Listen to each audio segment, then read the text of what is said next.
Welcome guys, this is part 2 of the same video. Now the part 1 we spoke about what happens when Rigathi is on ballot on 2027 and Kalonzo is found to have been played by both Uhuru and Rigathi.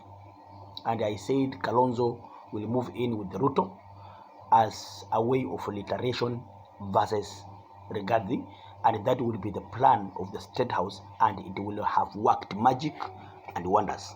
Now let's come to part 2.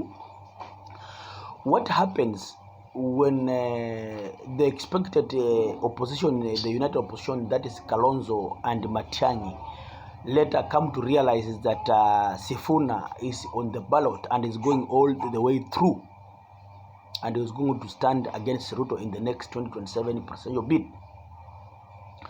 Now guys, here is where now people will know others by their true names, guys. Kalonzo, being naive and who doesn't know what the schemes are against him, is like a goat being taken to a slaughter, but he doesn't realize that he's going to be slaughtered. We found ourselves in a situation whereby the polls are indicating that Sifuna is leading. In most of the polls, is now leading at 28 to 30% in united opposition, followed by Kalonzo at 18%. Ruto, of course, is in 30%, 34%. So, what happens if Sifuna does not cede and he goes further and he becomes the candidate on opposition? What will happen to Rigathi, to Kalonzo, to Matiang'i? Now, being part of the scheme, if Sifuna goes directly up to the ballot with Ruto, the retaliation as usual, Matiang'i, not Matiang'i, but Kalonzo will also move out and support Ruto. Because Kalonzo will not support Sifuna, who has taken over, who was running away with the powers from him. Kalonzo is having the last bullet, and Kalonzo may not be willing to support another person. If you can go back and refresh your mind towards 2022 election, Kalonzo actually supported Raila by force, by fire, when Uhuru Kenyatta was involved. And Uhuru Kenyatta persuaded Kalonzo to do that. And it took 2 weeks. When Kalonzo went to Seikuru, he was seen somewhere with his goats and his cows in the farm, very annoyed, saying that he will be a very foolish person, mujinga wa mwisho, if he supports Raila the fourth time. Later he came and said he supports Raila the fourth time without questions. Now, if it happens like this, Kalonzo is likely to move out of organized opposition, and he will come out and support Ruto. If it goes like that and Sifuna is on ballot, Sifuna is likely to get votes, and he will get up to 7 million votes, when the winning president will be having 10 or 9 million votes. So the plan of Uhuru Kenyatta, or the plan of Ruto through Uhuru Kenyatta, will have worked magic, because the first plan was to bring Matiang'i so that Matiang'i could get the Gen Z vote. And when they realized that the Gen Z vote was not clicking with the Matiang'i because it was an online hype, Uhuru went for Sifuna and brought in a new number 9 striker from ODM with the Bab. And it is working towards their favor. The money that Uhuru is spending dividends, because we are seeing numbers emerging out, and since Sifuna is growing. So if it keeps on growing and Uhuru wants it to go up like that, then the voice of opposition will be suppressed. If today I can ask you to compare the ratings and the voice of Kalonzo versus the voice of Sifuna, who do you think is carrying the day? If you look at the media coverage, how media is covering Kalonzo's rallies and how media is covering Sifuna's rallies, whose rallies is media paying attention and covering most? Who is the talk of the town? Who is the boy in the town? The latest boy in town is Sifuna. Therefore, if Sifuna goes like that, and Sifuna ratings goes above 30, because he has not hit 30 yet. Once Sifuna ratings hit 30, 32, 33, 35, Kalonzo will be nobody. And it is either Kalonzo will deputize Sifuna, or Kalonzo will call with Ruto, because Kalonzo will not accept to deputize. If Kalonzo did not deputize Ruto, he was given a chance to deputize Ruto, and Kalonzo refused. Kalonzo was given a chance to deputize Raila, and it did not happen because Karua is the one who deputized Raila last season. Whatever happened between the 10, we don't know. So who gives you that confidence that Kalonzo will be willing to deputize a junior, Sifuna? Kalonzo has been in power for 40 years. Will he accept to reset to factory and deputize Sifuna? Of course, Sifuna is willing to be deputized by anybody, because Sifuna is not himself. Sifuna is a project. Sifuna will only play the tune of the piper. So when the piper calls the tune, Sifuna plays the music.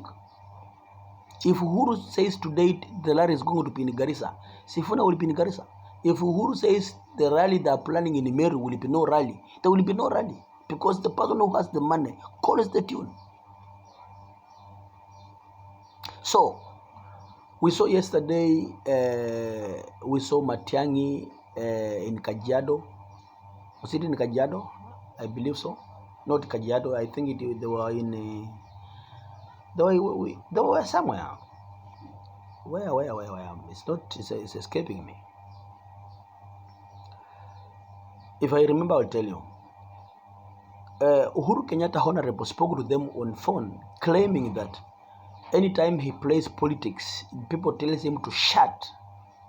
They don't want him to play politics. Of course, this is psychology. He's playing with your mind and psychology. Nobody can shut Uhuru's mouth. Uhuru's mouth is always where these three people are. Anytime you see Jeremiah Kioni, you have seen Uhuru Kenyatta. Anytime you see Pauline Njoroge, you have seen Uhuru Kenyatta. So anytime you see Pauline Njoroge in the meetings of Sifuna, Pauline Njoroge seated there, she's taking the notes. Pauline Njoroge is the person who plans what is happening, is the person who plans schedules, is the person who makes notes of what is happening in the schedules, and she sends the notes to Uhuru, because she reports to her. She is the secretary of Uhuru Kenyatta. So anytime you see Pauline Njoroge, you are seeing Uhuru Kenyatta. So when you see Pauline Njoroge with Matiang'i in this meeting in, I don't know, this place they are planting too much of Ngano. This it is escaping me, but if I remember, I'll tell you. When you see Pauline Njoroge in a meeting with the Sifuna or in the meeting with Matiang'i, know that Uhuru is represented in that meeting.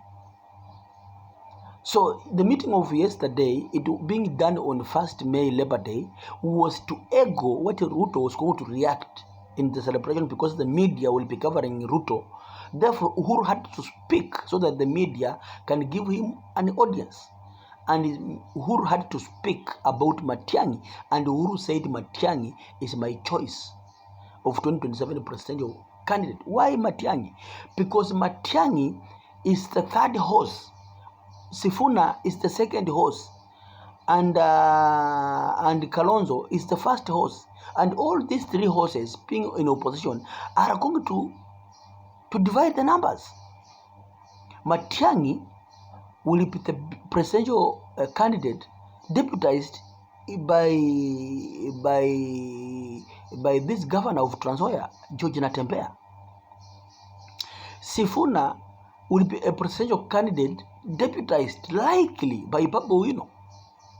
If Babu Owino will accept to stop chasing the goose air, the hot air goose, this governor, because the governorship of Nairobi is either with the Sakaja or with the Kakuya from DCP. So Sifuna, so Babu has no chances of winning the governorship of Nairobi, because votes are going to be divided. Therefore, Babu and Sifuna having no chances of winning posts in Nairobi, are likely to call it all, and because they're having sponsors and they're having masses behind them, they're having numbers behind them, so they're going to move all the way to the ballot. So the opposition first horse, Sifuna versus Babu.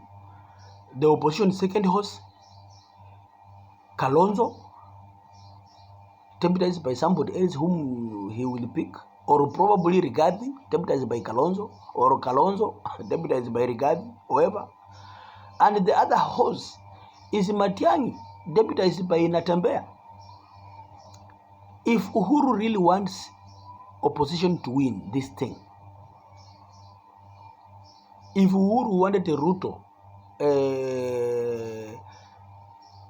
Raila to win 2022 election, why didn't Uhuru tell Oka to support Raila? Because Oka was for Uhuru. Oka, the one with the Musalia Mudavadi and Kalonzo and whatever. Uhuru split the Oka, and Kina Musalia went with the Ruto, and Kalonzo went with the Raila, and Raila lost. So if the same matrix that Uhuru played 2022 is the one playing today, then oppositions who don't understand the politics of the day believe that Uhuru is opposing Ruto, and believe that Uhuru is supporting opposition. These people, they are playing chess, and others are playing checkers. So what am I saying? What I'm saying is that if Sifuna is on a ballot, Kalonzo is on a ballot, Matiang'i is on a ballot, and even Rigathi is on a ballot, is to divide the opposition numbers so that Ruto goes through with very easy ride. And if there are only three names, Ruto, Kalonzo, and Rigathi, Sifuna numbers will go to Ruto through Uhuru. And if it is Sifuna and Kalonzo versus Ruto, then the Mulima votes will go back to Ruto through Rigathi, because this is a scheme. It is called chess. 001 high class chess, while you people, you are playing checkers or drafts. Anyway, this is Wanyela behind the blockers mask. We analyzed and called things the way they are, by their names, without giving a damn. Share, like, subscribe, ask questions, and throw stones to me on the comment sections. I'll be waiting to read them, and I will answer you. I love you guys. Bye bye.